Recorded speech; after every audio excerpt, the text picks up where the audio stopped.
Yes sir. Sir पहले अपना introduction दे दीजिएगा। आ गया।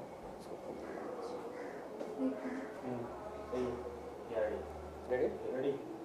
सर अपने बारे में पहले बताइए, इस इंडस्ट्री में सबसे पहले तो मैं ईश्वर का शुक्रिया अदा करना चाहूँगा कि जिस जगह पे आज मैं बैठा हूँ वो एक बहुत ही काबिल तारीफ़ की जगह है। मेरा नाम है दिलखुश ऋषिदेव और मैं बिहार का रहने वाला हूँ। मेरा डिस्ट्रिक्ट पड़ता है मधुबनी।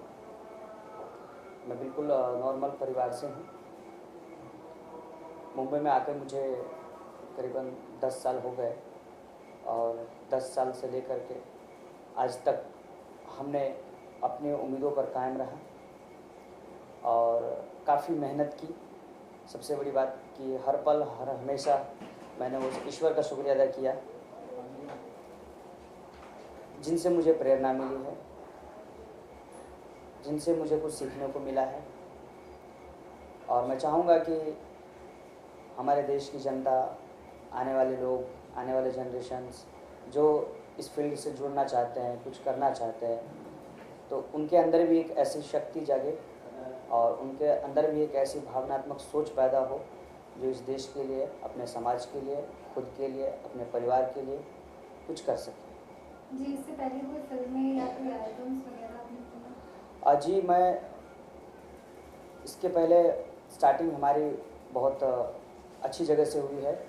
राजश्री फिल्म प्रोडक्शन है, सूरज भरजाते जी जिनके डायरेक्टर है उस प्रोडक्शन हाउस के। विनय मुदगल जी है सूरज जी के एसोसिएट, उनके यहाँ हमने करीबन 5 इयर्स वर्क किया है और उन्हीं से हमने सब कुछ सीखा है। आज जो कुछ भी हूँ मेरे अंदर उनका गुण है। जी, तो आप एक्टिंग लाइन या सिंगिंग लाइन में क्यों नहीं, आप सीधे डायरेक्शन लाइन में? अरे मेरा बेसिक मोटो तो था पहले कि मैं लिरिक्स राइटर ही बनना चाहता था। सिंगिंग भी किया, हमने एक एल्बम भी बनाया दिलखुश दीवाना करके जो मेरे नाम से था। एंड उसके बाद हमने 2-3 हिंदी फिल्में की है। तो हमें लगा कि यार बंदर बनने से अच्छा है मदारी बनो। जी, तो दिलखुश दीवाना के बारे में बताइए और किस तरह की एल्बम थी क्या? वो एक बहुत ही डिफरेंट मतलब हमारी सोच थी कि उस समाज से जुड़ी हुई चीज़ थी और कुछ फैमिली से जुड़ी हुई चीज़ थी। तो बहुत प्यारा मतलब हमने उस सॉन्ग को कंपोजिंग किया, हमने लिखा, हमने गाया भी। काफ़ी अच्छा लगा मतलब एक्सपीरियंस। कोई एक सॉन्ग? हाँ बिल्कुल। हमने एक गरबा के ऊपर में एक सॉन्ग लिखा था जिसे कंपोजिंग किया था हमने और मैं सिर्फ मुखड़ा सुनाना चाहूँगा आपको। काहे मारे लुतीर नैना से रानी, काहे मारे लुतीर नैना से रानी, हगोरे गाल काले बाल तोहर मस्त बा जवानी, हगोरे गाल काले बाल तोहर मस्त बा जवानी, काहे मारे लुतीर नैना से रानी, काहे मारे लुतीर नैना से रानी, हगोरे गाल काले बाल तोहर मस्त बा जवानी, हगोरे गाल काले बाल तोहर मस्त बा जवानी। ये सॉन्ग था जो गरबा के ऊपर में हमने लिखा था और उसको हमने लिखा, अच्छे से कंपोजिंग किया, काफ़ी अच्छा लगा। इसी सॉन्ग, इसी एल्बम से मुझे लगा कि हमारे अंदर कुछ ऐसी चीज़ें हैं जिन्हें मैं आगे लेकर के आ सकता हूँ और आज ईश्वर ने हमें एक अच्छा प्लेटफॉर्म, एक अच्छा मौका दिया है जो हमारी फिल्म अभी नेक्स्ट मंथ जाने वाली है शूट के फ्लोर पे। देखते हैं आगे ईश्वर की मर्जी। जी, लेकिन ये जर्नी कितनी स्ट्रगलफुल रही, कितना स्ट्रगल किया आपने? बहुत ज़्यादा। ज़िंदगी में इतना आसान नहीं है ये सब चीज़ें पाना। हमने एक ही चीज़ सीखा है ज़िंदगी में, हमारा ये व्यक्तिगत सोच है, हमने उस चीज़ को लिखा है और अपने ऊपर हमने उस चीज़ को लागू किया है। वो ये है कि जिस दिन आप अपनी ज़िंदगी को समंदर बना लोगे, उस दिन दुनिया की सारी नदियाँ आपसे जुड़ जाएगी और फिर आप जिस दिशा में बहना चाहोगे आसानी से बह जाओगे। काफ़ी मुश्किल भरा दौर था हमारा। हमने मुंबई में आकर के सिक्योरिटी गार्ड का काम किया, वॉचमैन था। आपको तो पता ही है कि मुंबई में रहना कितना मुश्किल है। ये आज की नहीं, कई सालों से ये चीज़ चलता आ रहा है। रहने के लिए घर नहीं, सोने के लिए बिस्तर नहीं, खाने के लिए पैसे नहीं, आँखों में एक सपना। बड़ा अजीब लगता था उस वक्त कि यार क्या है। गांव में सुना करता था कि यार मुंबई में तो हीरो हीरोइन ऐसे ही रोड पे घूमते हैं। हमने सोच लिया कि चलो यार कम से कम मिल तो लें उनसे, ऐसे ही घूमते हैं। यहाँ आने के बाद पता चला वो तो दूर दूर तक दिखाई नहीं देते हैं और उन तक पहुँचने के लिए यहाँ पे सदियाँ बीत जाती है, कई कितनों की ज़िंदगी बीत जाती है। तो अब हमने सोचा कि चलो अब आ ही गए हैं तो कुछ ना कुछ लेकर ही जाएंगे, खाली हाथ तो नहीं जाने वाला। जी, तो इन सब चीज़ों में आपके घर वालों का कितना सपोर्ट रहा? जी बहुत बड़ा सपोर्ट रहा, बहुत ज़्यादा सपोर्ट रहा। यही होता है कि आदमी जब कुछ बनता है तो आई थिंक फैमिली का सपोर्ट उनको सबसे ज़्यादा मिलता है। और मुझे मेरी मम्मी मेरे पापा का बहुत ज़्यादा सपोर्ट मिला, बहुत ज़्यादा, क्योंकि आज तक हमसे उन्होंने कभी भी ये चीज़ नहीं कहा कि हमें ये चीज़ तुमसे चाहिए। उन्होंने मुझे फुल फ्रीडम दिया कि दिलखुश तुम ऐसा काम करो जो लोग बोले कि नहीं बिहार में कोई है। जैसे आज प्रकाश जी हैं तो लोग नाम सुनते हैं तो अच्छा लगता है, उसी तरह हमारी भी है कि हम ये नहीं साथ चाहते कि हम प्रकाश जी बनना चाहते हैं। हम प्रकाश जी के आगे बढ़ना चाहते हैं, आगे बढ़ना चाहते हैं, उनसे कई हज़ारों मील कोसों दूर जाना चाहते हैं, जो एक आने वाले जनरेशन के लक्ष्य बने। हम उस मुकाम तक पहुंचना चाहते हैं। जी, तो बेसिकली आप किस तरह की फिल्में बनाना चाहते हैं? क्योंकि भोजपुरी आज की डेट में कुछ और है और पहले का ऐसा था कि सारे लोग एक साथ बैठ के देख सकते थे। जी एक्चुअली क्या हो गया कि देखिए समय के हिसाब से इंसान की सोच बदलती हुई जा रही है और हमारे कंट्रीज़ में लव, सेक्स, रोमांस इनको कुछ ज़्यादा बढ़ावा मिल रहा है। तो कहीं ना कहीं लोगों की मेंटलिटी चेंज होती जा रही है। तो उस वजह से जो है आजकल लोग रोमांटिक फिल्में देखना पसंद करते हैं, सेक्सुअल फिल्में देखना पसंद करते हैं, बोल्ड ज़्यादा देखने को पसंद करते हैं। तो भोजपुरी इंडस्ट्री जो है वो कहीं ना कहीं अपनी जगह सही है। लोगों को उन चीज़ों की रिक्वायरमेंट है, लोग उन चीज़ को देखना पसंद करते हैं, तभी वो लोग चीज़ बनाते हैं। आज अगर ऑडियंस ये डिसाइड करे कि हम ये इस तरह की फिल्में नहीं देखना चाहते हैं, आप हमें कुछ अच्छा दीजिए, कुछ एक ऐसी स्टोरी, एक ऐसी पारिवारिक कहानी दीजिए जो हम अपने फैमिली के साथ देख सकें, तो ज़रूर है, जाहिर सी बात है कि बहुत अच्छे अच्छे सोच के लोग हैं हमारे इस यूपी बिहार में जो इन चीज़ों को बेहतर तरीके से बना के पेश कर सकते हैं। लेकिन पहले के भोजपुरी सिनेमा जो थे वो एकदम ऊंचाइयों पे थे और अब जो ऐसे जो मुहूर्त हो जाता है वो पर्दे तक पहुंच भी नहीं पाती है। देखिए ये कहीं ना कहीं आपके अंदर एक बहुत बड़ी कमज़ोरी होती है। आपको पता होना चाहिए कि आप जो चीज़ कर रहे हैं, एक फिल्म बनाना मतलब एक नई दुनिया बनाने होते हैं। और हमें लगता है कि उस चीज़ को बेहतर तरीके से बनाने के लिए आदमी को अपने आप को पहले प्रिपेयर्ड होना चाहिए कि हम जो कर रहे हैं वो सही है या गलत है।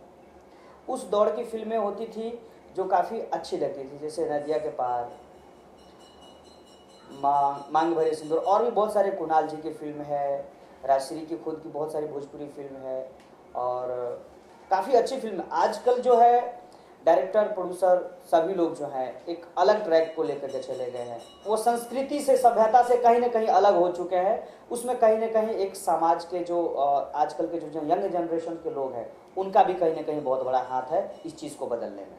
जी, आप पर्सनली किससे अपना आइडल मानते हैं भोजपुरी सिनेमा का डायरेक्टर?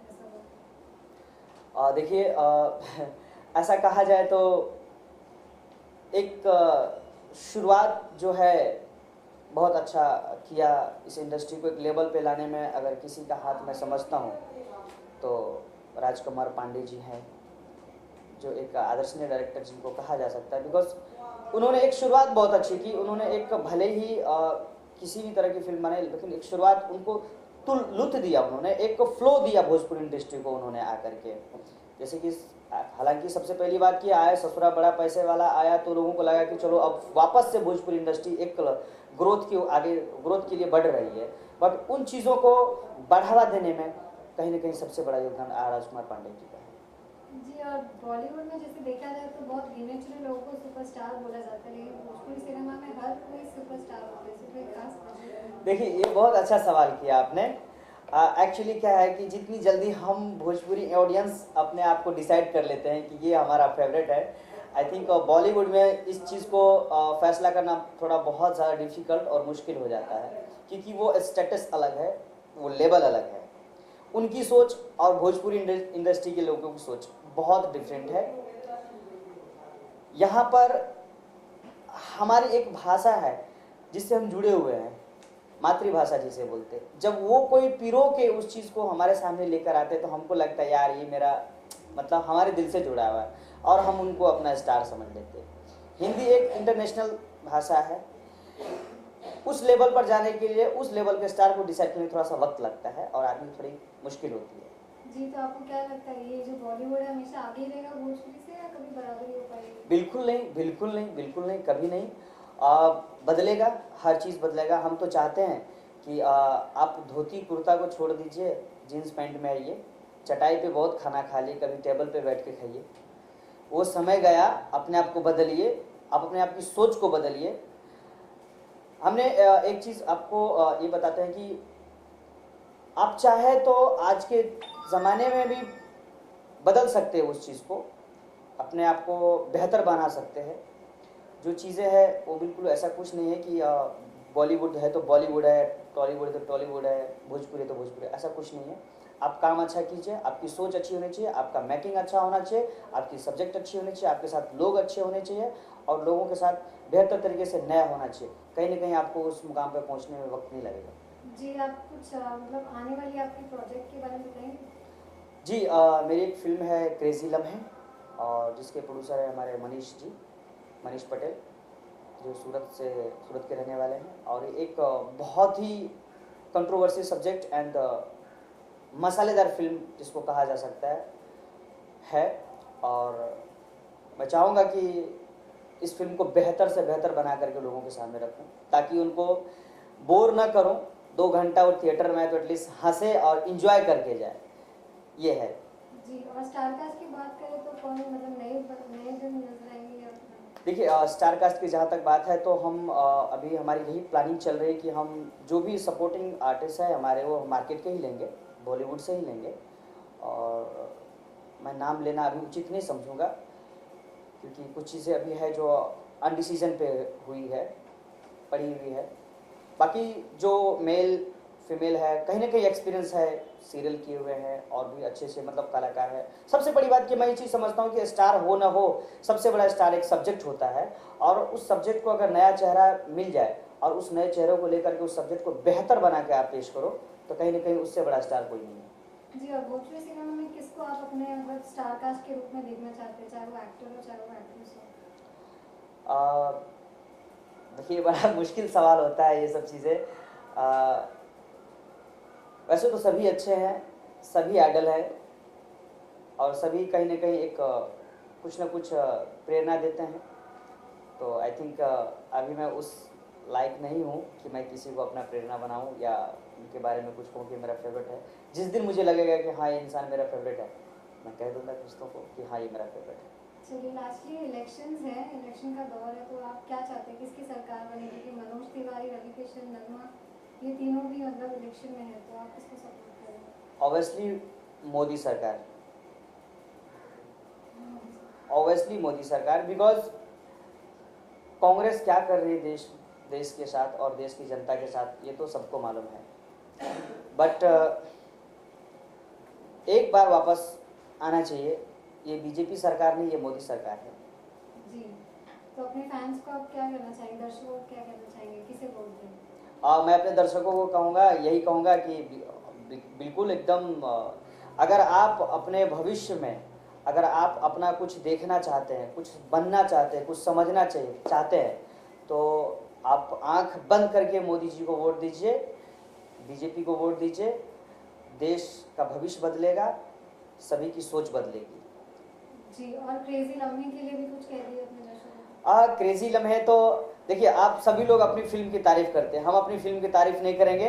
हम आपके मुंह से अपनी फिल्म की तारीफ सुनना चाहते हैं। आपको अगर लगा कि नहीं ये फिल्म देखनी चाहिए, वो तो आपको प्रोमो हम जब देंगे, जब हमारा सॉन्ग बाहर आएगा तो आपको पता चल ही जाएगा कि क्रेजी लम्हे देखनी चाहिए नहीं देखनी चाहिए। हम फोर्स नहीं करेंगे, हम रिस्पेक्टली उस चीज़ को आपके सामने पेश कर रहे हैं और हम आपको रिस्पेक्टली बोलेंगे। आपके दिल के ऊपर में है, आपको लगता है कि नहीं ये फिल्म अच्छी है और मुझे देखनी चाहिए, तो प्लीज़ वेलकम सिनेमा हॉल। जी बिल्कुल जी, कोई गाना सुना दीजिए जो आप ही के एल्बम का। मेरे एल्बम का गाना मैं आपको सुना दूं। एक देवर और भाभी का एक नोक झोंक है।